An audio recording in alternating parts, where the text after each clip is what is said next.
You are going to kill this man. Imagine yourself hearing that when you were a kid, no matter whether you were a soldier or a murderer, but rather a child who once enjoyed himself with his mates, laughed with his loved ones, and had dreams for tomorrow.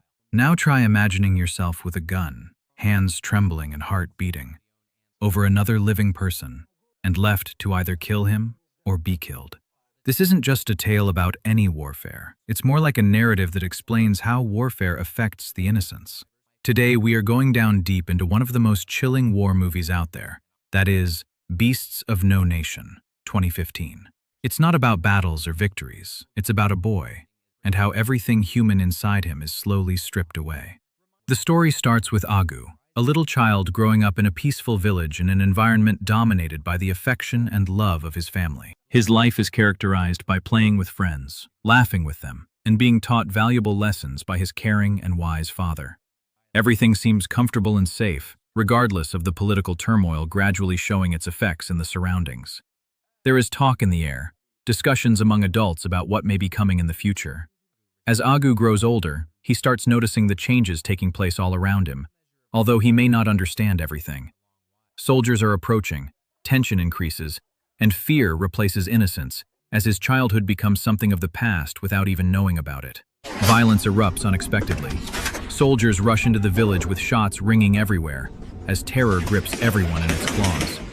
They run, Agu and his family, scrambling for survival, finally finding refuge in a little shop with other people, hoping that the darkness would shield them from the violence. However, there are no survivors in war. They drag them out of the store, make them kneel down, and charge them with something that they did not do.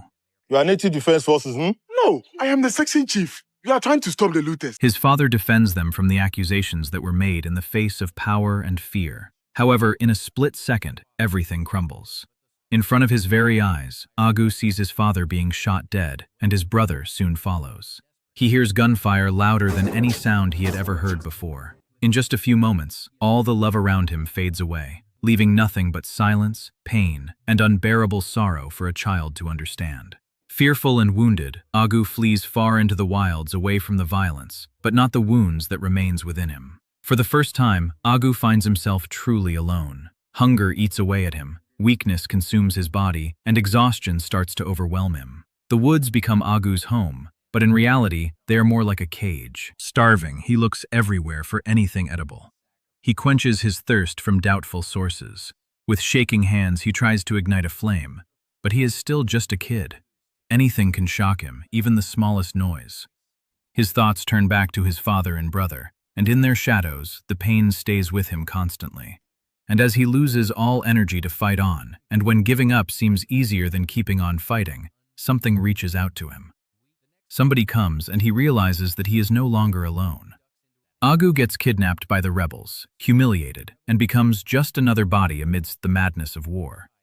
Fear engulfs him, and nothing else matters except for survival. However, he is presented to the commandant, basically a warlord who is manipulative, strong, and capable of turning any man against his better judgment because he sees something different in Agu.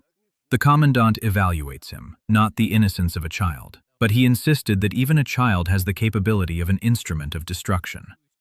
The commandant giving him an illusion of choice, that is, either be on their side or you will die. He gives no other options but death or servitude to the enemy. There is no hope, no salvation, nothing left but fear and desperation. Thus, Agu accepts the offer. If this one under my charge, I will be training him to be a warrior. So you can be fighting the army that is killing your father. Is that what you want? You must be saying yes! Yes, sir! Yes, sir! Yes, sir! Yes, sir! Yes, sir! Yes, sir! In the very next minute, his entire life gets turned upside down. The kid who used to play with his friends and laugh with his family starts losing himself bit by bit, replaced by a new person entirely, crafted by war, violence, and necessity. 5. The transformation into a child soldier. Agu is made to live the life of a soldier through brutal initiation rituals. His skin is slashed, mantras chanted over him, and every bit of his identity taken away, leaving him with the feeling that he is not just a boy anymore, but that he is much more. This is a form of psychological conditioning dressed up in belief. In a society defined by fear, this ideology becomes his defense. Agu believes everything that they have told him, that pain does not matter, that violence is acceptable, and that here is his place now. Everything he says and does draws him farther from his old self. Little by little, his innocence is stripped away. The lines between good and bad begin to blur until his old self seems like nothing more than a dream. Finally, there is the point of no return. A man has been brought to him. The commandant issues a command in a cold tone. He is supposed to shoot the man. The man begs, his voice filled with fear and uncertainty. For a brief period of time, Agu is paralyzed by fear and even the slightest remnants of his humanity. But then, the commandant intervenes, making the situation even worse, and by reminding him about his dead relatives, converting his sorrow to rage, his pain to obedience. And under this immense pressure, Agu does it finally. It is not simply murder, it is a complete destruction of his innocence. Later on, silence prevails. Agu says a silent prayer. His voice trembles with uncertainty, but he knows well that he has committed an act of murder. However, he must do it if he wants to stay alive. And this realization basically transforms him into a new persona. With the passage of time, Agu finds himself getting more immersed in the life of a soldier. The violence and killings become part and parcel of his day-to-day life, and no longer shock him. His fear, however, lingers beneath the layer of numbness he tries to cope with. He creates an unspoken connection with Stryka, who remains silent all the way through. The child's silence serves as a demonstration of the consequences of suffering and fear that make one lose their ability to express themselves.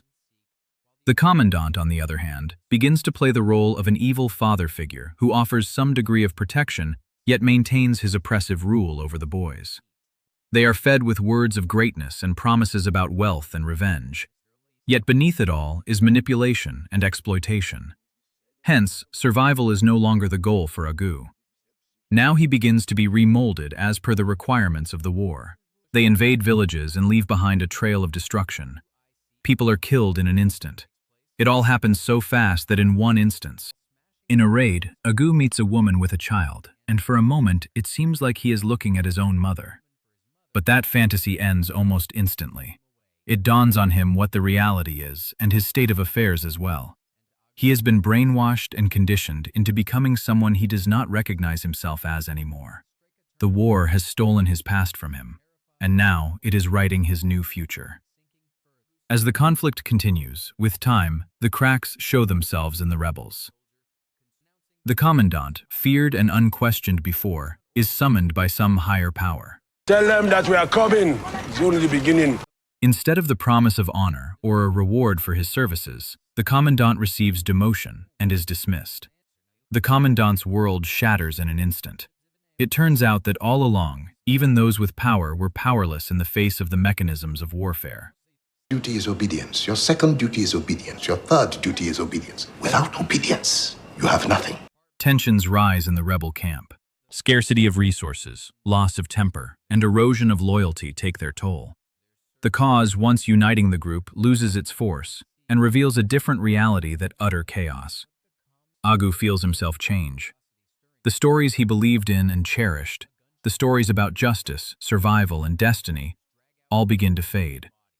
He realizes that what he once fought for was nothing but endless, senseless bloodshed without hope. He begins to see the truth.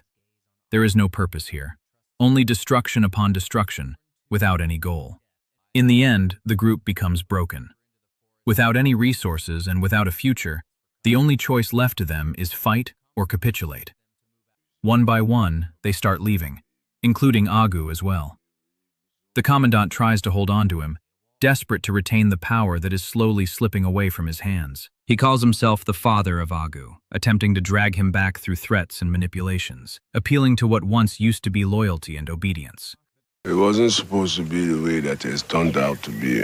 Everybody betrays you eventually. But you, I will always protect you, Agu, because you are my son. And a son always protects a father. But the tricks no longer land the way they used to. Agu can see right through him now. For the very first time, he is saying no. This is not a decision made in strength or revenge, but in fatigue and clarity, and perhaps even hope. He lets him go, and then Agu leaves. Agu is sent to a rehabilitation facility for ex-child soldiers.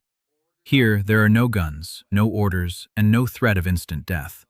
There are only children like him, bearing their scars internally while trying to come to terms with existence outside of combat.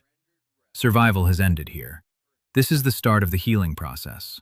But healing itself is no easy task. Agu finds it hard to sleep at night, his dreams haunted by involuntary flashbacks of faces, voices, and events he wishes he could erase from memory. His guilt consumes him and will not be silenced. He is unable to leave behind the horrors of his mind, even when physically out of harm's way. Whenever he is asked about his life before, Agu pauses. For how does one talk about something they had no choice but to do? How does one explain actions that were forced upon them? What he fears most of all is not the pain of recalling his traumatic experiences. It is the fear of being remembered solely for his crimes against humanity. Gradually, in this sanctuary, he learns there may still be another option, and surviving does not have to be the defining factor of his entire future self. Agu gradually begins to open up through therapy. He confronts his past, his trauma, and what he wants for himself. In a very clear and concise way, he states what he really wants, that is, to be happy. In the end, the viewer sees him on the beach, having fun, smiling, and enjoying himself, just as a child should do. There is still hope for him amidst all the suffering he has been through, because somewhere within, there is still human.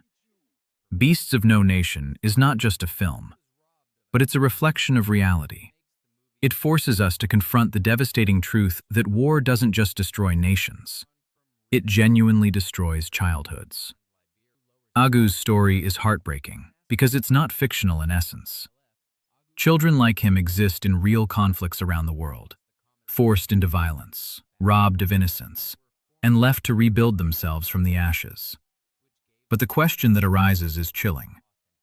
Can someone who has seen and done so much ever truly return to who they were? Or does the war will stay with them forever?